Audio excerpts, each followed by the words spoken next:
السلام علیکم ورحمۃ اللہ وبرکاتہ۔ آج ہم سورہ المؤمن کی آیت نمبر 51 سے شروع کریں گے۔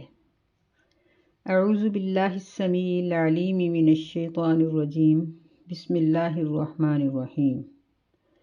انا لننصر رسلنا والذین آمنوا فی الحیاۃ الدنیا ویوم یقوم الاشہاد۔ بے شک ہم ضرور اپنے رسولوں کی مدد کرتے ہیں اور ایمان والے لوگوں کی بھی مدد کرتے ہیں، دنیا کی زندگی میں بھی اور اس دن بھی جس دن تمام گواہ کھڑے ہو جائیں گے، یعنی قیامت کے دن بھی۔ تو اللہ تعالیٰ نے پہلے کفار کے رویے کا ذکر کیا ہے اس صورت کے شروع میں کہ کافر اپنے رسولوں کو گرفتار بھی کر لیتے رہے، شہید بھی کر دیتے رہے، ان کی باتوں کو جھٹلاتے بھی رہے، طعن و تشنیع بھی کرتے رہے، ان کے اوپر زیادتیاں بھی کرتے رہے، اور سب کچھ کرنے کے باوجود ان کا جو مقصد تھا وہ پورا نہ ہو سکا، دین غالب ہی رہا۔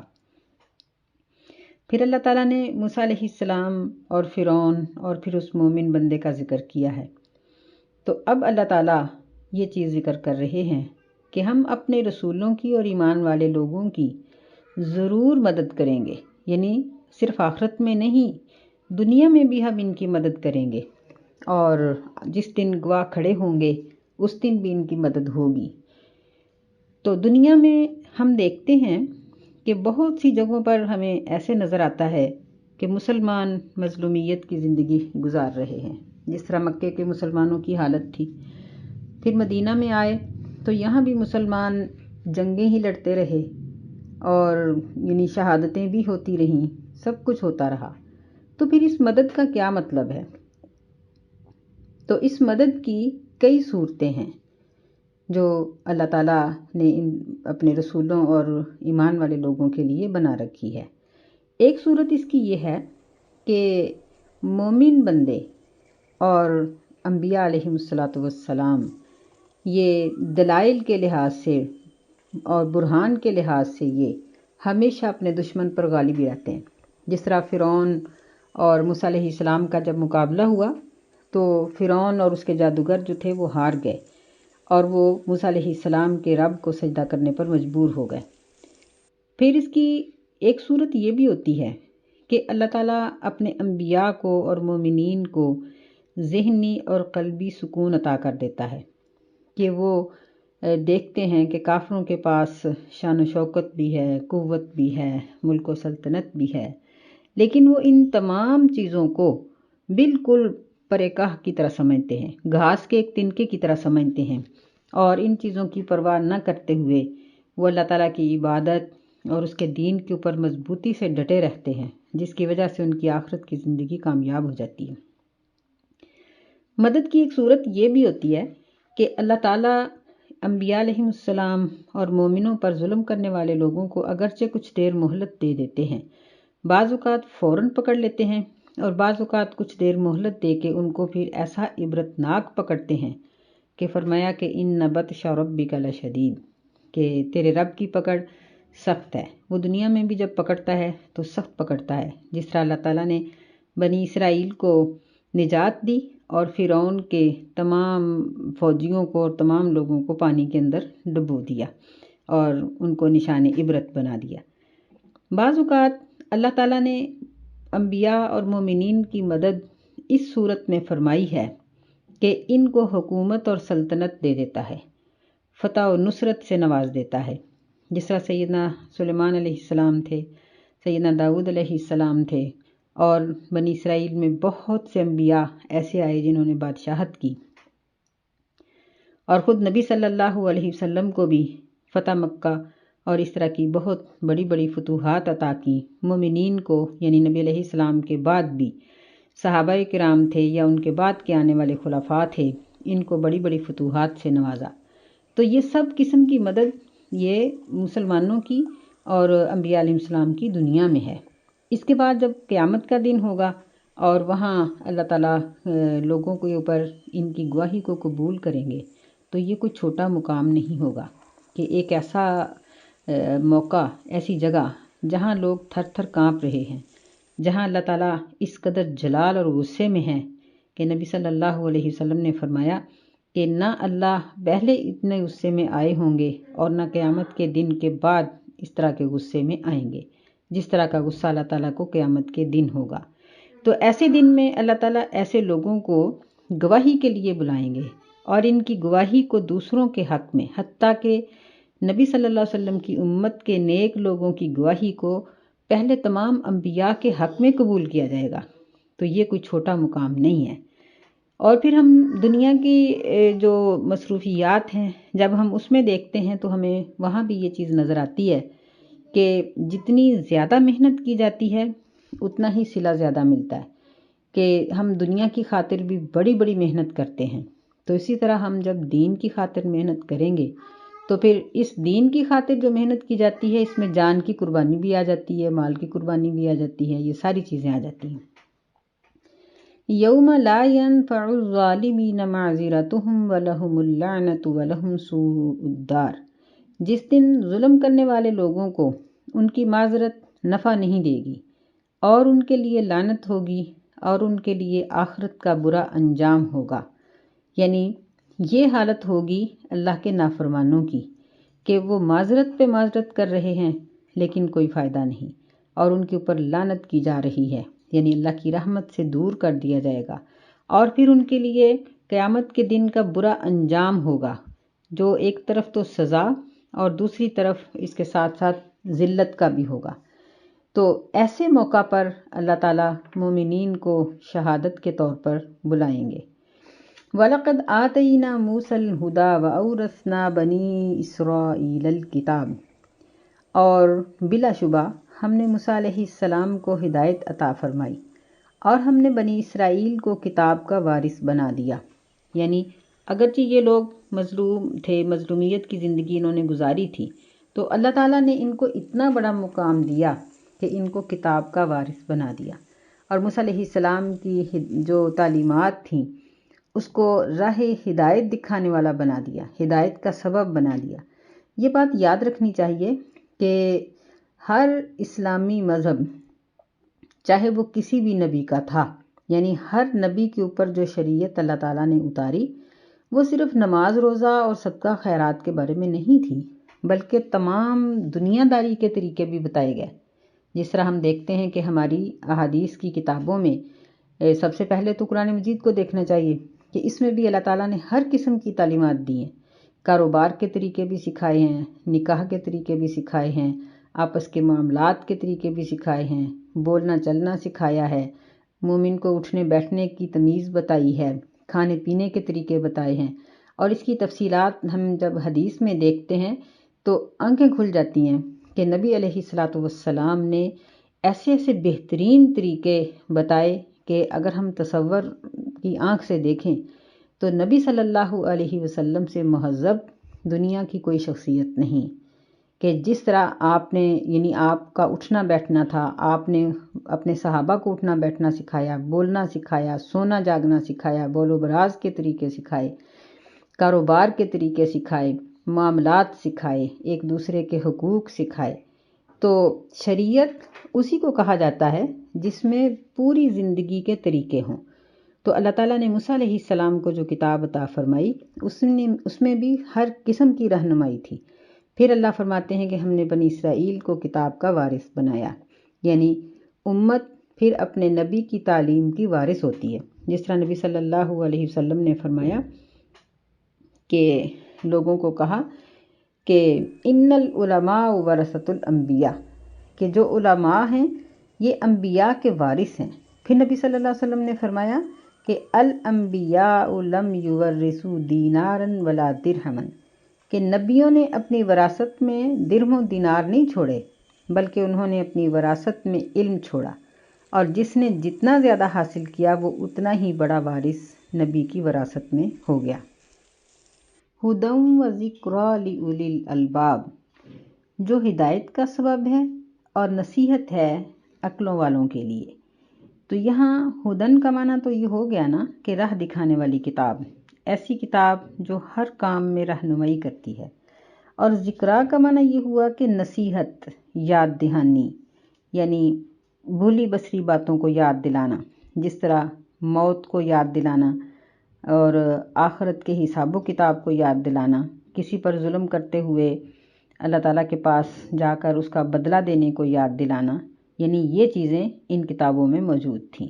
لِأُولِي الْأَلْبَابِ، الباب یہ لب کی جمع ہے جس کا معنی ہوتا ہے عقل، یعنی الباب کا معنی یہ ہوا کہ عقلوں والے، یعنی مومن جو ہوتا ہے اس میں ہر قسم کی عقل ہوتی ہے۔ وہ صرف یہ نہیں ہے کہ نماز پڑھ لی اور مصلے تک اس کی عقل ختم ہو جاتی ہے، نہیں، اس کے ساتھ اگر کاروبار کیا جائے، معاملات کیے جائیں، اگر اس کے ساتھ اٹھا بیٹھا جائے تو وہ ہر موڑ پر وہ صاحب علم اور تمیزدار نظر آتا ہے۔ تو یہ سب کچھ وہ اپنی کتاب سے سیکھتا ہے۔ فَاصْبِرْ إِنَّ وَعْدَ اللَّهِ حَقٌّ، پس صبر کیجئے، بے شک اللہ کا وعدہ سچا ہے۔ وَاسْتَغْفِرْ لِذَنبِكَ وَسَبِّحْ بِحَمْدِ رَبِّكَ بِالْعَشِيِّ وَالْإِبْكَارِ، اور بخشش مانگیے اپنے گناہوں کے لیے اور تسبیح بیان کیجئے اللہ تعالیٰ کی اپنے رب کی تعریف کے ساتھ، شام کو بھی اور صبح کو بھی۔ تو اس میں اللہ تعالیٰ نے نبی صلی اللہ علیہ وسلم کو اور ہم سب ایمان والوں کو صبر کی تلقین کی ہے کہ صبر کے بغیر کوئی کام بھی نہیں، نہ دنیا کا ہو سکتا ہے نہ آخرت کا۔ صبر انتہائی ضروری چیز ہے۔ فرمایا کہ صبر کیجئے، بے شک اللہ کا وعدہ سچا ہے۔ وَاسْتَغْفِرْ لِذَنبِكَ، اور اپنے گناہوں کے لیے بخشش مانگیے۔ تو نبی صلی اللہ علیہ وسلم کو اللہ تعالیٰ نے فرمایا کہ ہم نے آپ کے پہلے اور پچھلے سارے گناہ معاف کر دیے ہیں، تو پھر یہاں ان کو استغفار کرنے کا کیوں کہا گیا؟ تو اس کا ایک جواب تو یہ ہے کہ یہ صورت مکی ہے، جبکہ اللہ تعالیٰ نے گناہوں کی بخشش کی نوید آپ کو مدینہ میں سنائی۔ دوسرا یہ ہے کہ جس طرح کسی کی حیثیت بڑی ہوتی ہے تو اس کے لحاظ سے اس کی معمولی سی لغزش بھی اس کے لیے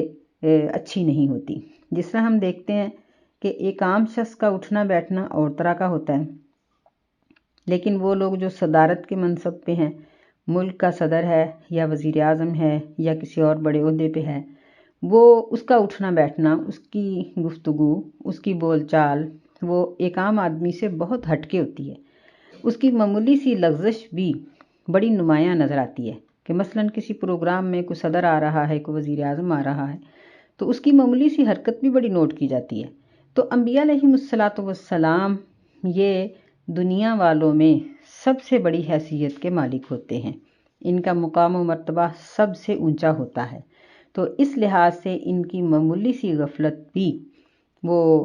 یعنی نوٹ کی جاتی ہے۔ اس لیے اللہ تعالیٰ نے آپ کو حکم دیا کہ وَاسْتَغْفِرْ لِذَنبِكَ، اپنے گناہوں کی بخشش مانگیے۔ یہاں ہمارے لیے بھی ایک بہت بڑا سبق ہے، وہ یہ ہے کہ ہم لوگوں کو، جو ہم قرآن اور حدیث سے وابستہ ہیں، ہمیں عام لوگوں کی طرح نہیں ہونا چاہیے، بلکہ ان سے منفرد ہونا چاہیے، حوصلے میں، صبر میں، تحمل میں، تمام چیزوں میں۔ ہمیں عام لوگوں کی طرح کی غفلت کا مظاہرہ نہیں کرنا چاہیے۔ دوسرا ہمیں یہ معلوم ہوا کہ سبحان اللہ و بحمدہ یہ اللہ تعالیٰ کا بہت بڑا ذکر ہے، یہ گاہے بگاہے دن میں کرتے ہی رہنا چاہیے، خاص طور پر شام اور صبح کو، بالعشی والابکار، شام کو اور صبح کو، یعنی صبح کے اور شام کے اذکار، ان سے غفلت نہیں ہونی چاہیے۔ ان الذین یجادلون فی آیات اللہ بغیر سلطان اتاہم، بے شک وہ لوگ یجادلون جو جھگڑا کرتے ہیں اللہ کی آیتوں کے بارے میں بغیر کسی دلیل کے جو ان کے پاس آئی ہو، یعنی ان کے پاس کوئی دلیل اس کی نہیں آئی، بغیر دلیل کے وہ جھگڑتے ہیں۔ ان فی صدورہم الا کبر، نہیں ہے ان کے دلوں میں مگر تکبر، ما ہم ببالغی، جس تک وہ پہنچ نہیں سکتے۔ فاستعذ باللہ، پس اللہ کی پناہ چاہو، انہ هو السمیع البصیر، بے شک وہ سننے والا دیکھنے والا ہے۔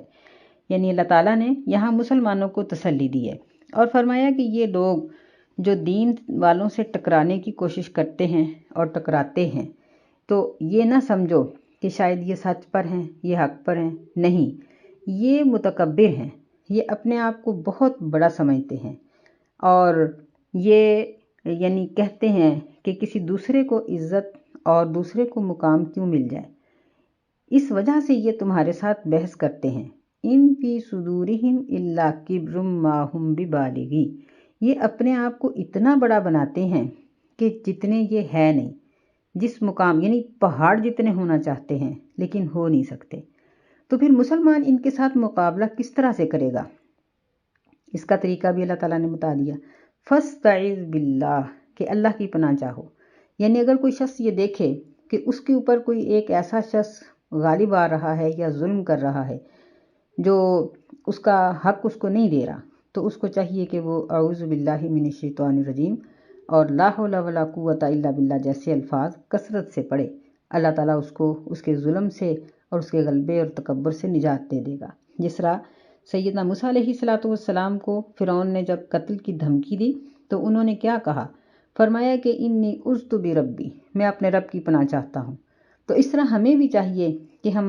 ظالم کے ظلم سے بچنے کے لیے اپنے اللہ کی پناہ چاہیں، کیونکہ ہمارا معبود، ہمارا رب کوئی چھوٹا نہیں۔ فرمایا لخلق السماوات والارض اکبر من خلق الناس ولکن اکثر الناس لا یعلمون، کہ یعنی تمہارا جو معبود ہے وہ معمولی نہیں بلکہ وہ تو ارض و سماوات کا مالک ہے۔ فرمایا کہ ضرور آسمانوں اور زمین کی پیدائش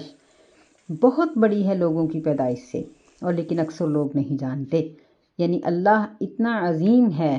اور اس قدر وہ غالب ہے کہ اس نے تو ارض و سماوات جیسی مخلوق بنا لی، تو چھوٹے سے انسان کو پیدا کرنا یا اس کو قابو کرنا اس کے لیے کیسے مشکل ہو سکتا ہے۔ وما یستوی الاعمی والبصیر، اور نہیں برابر اندھا اور دیکھنے والا، والذین آمنوا وعملوا الصالحات ولا المسیء، اور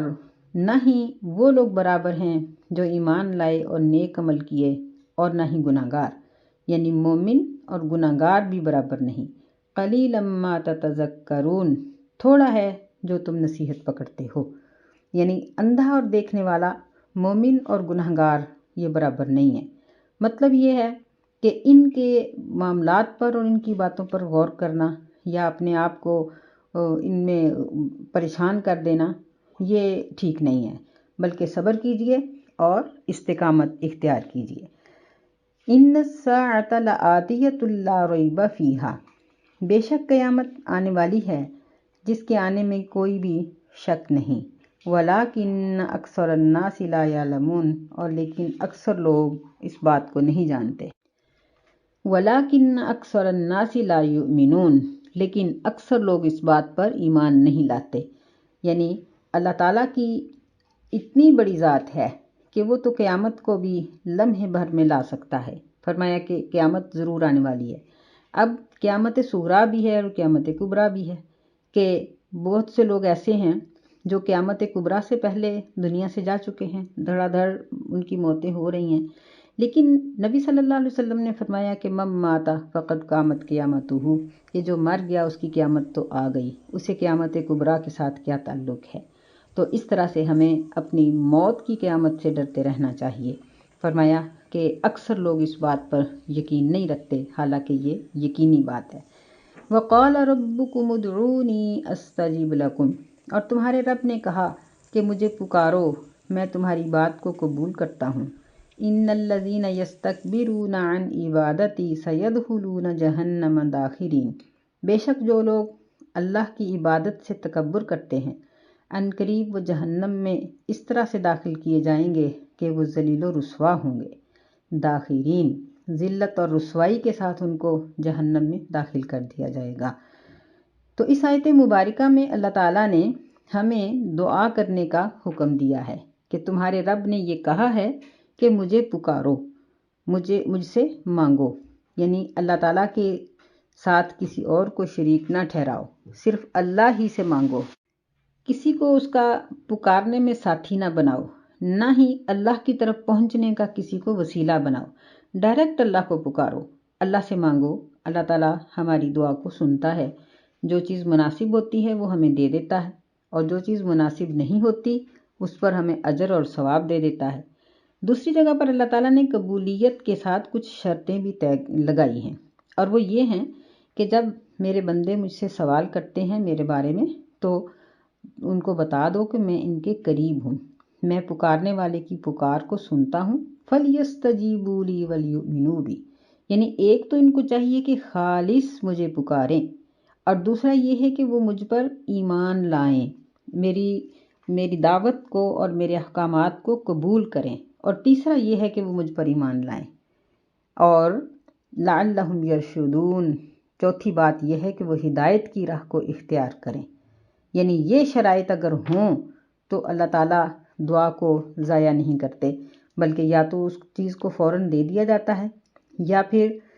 ایک مناسب وقت پر وہ چیز اللہ تعالیٰ دے دیتے ہیں، یا پھر آخرت کے لیے اس دعا کو ذخیرہ بنا لیتے ہیں، دعا ضائع نہیں ہوتی۔ تو اللہ نے فرمایا کہ جو لوگ میری عبادت سے تکبر کرتے ہیں، یعنی اس کا مطلب یہ ہوا کہ دعا بھی ایک عبادت ہے، تو دعا سے تکبر کرنے والے جہنم میں داخل ہوں گے۔ نبی صلی اللہ علیہ وسلم نے فرمایا یحشر المتکبرون یوم القیامت امثال الزر، کہ جو دنیا میں